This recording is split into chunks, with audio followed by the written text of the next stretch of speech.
Di na natin dapat binuhay itong tarantadong to! Tumahimik ka nga! Sino ba mag-aakala? Tayong dalawa pa maglalaban. Alex, matagal ko nang inaasahan to. Mahirap talagang humarap sa katotohanan. Baka masaktan ka lang. Baka ikamatay mo pa. O paano ka umabot sa ganito, Spike?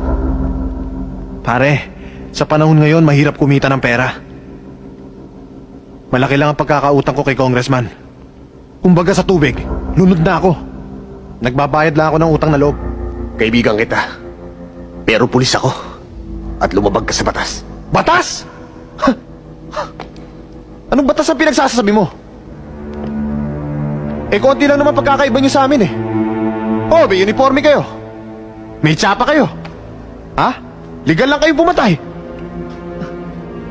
Magtabi nga tayo. O sino magsasabing pulis ka, kriminal ako? Pare-pareho lang tayo may batas na sinusunod. Magkaiba lang. Pero ang sinusunod may batas ng kriminal. Eh bakit kayo? Minsan naman prinsipyo lang ng kriminal ang pinapairal nyo ah. Pag nagsasalvage ba kayo? Batas ba ng pulis yun? O ng kriminal? Hindi ko masasagot yan. Ginagawa ko lang dapat kong gawin. Ang tumulong at pagtanggol mga nakararami. At ulihin. Kahit kaibigan pa. Kung huhulihin mo ako, tandaan mo, maliit lang akong dili sa dagat. May mas malaki pang pugita sa amin sa sindikato. Si Colonel. Si Congressman. At ang ama mo. Isa sa pinakamalaking galamay sa amin.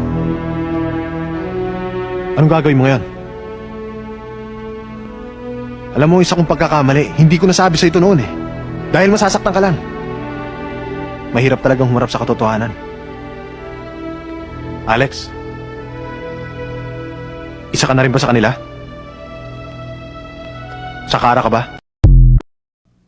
Wala na! Ano pa ba mangyayari?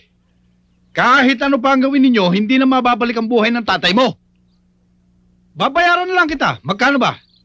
Maaaring mahirap nga ako, pero hindi ko pinagbibili ang prinsipyo ko.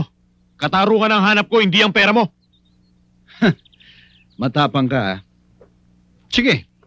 Kung yan ang gusto mo, ikaw ang bahala. Bibigyan kita ng magandang laban. Pero sa susunod na magkita tayo, uubusin ko yung tapang mo. Hindi na darating ang oras na yan, Colonel. Dahil pag dumating ang oras na yan, isasabay na kita sa paglubog ng araw.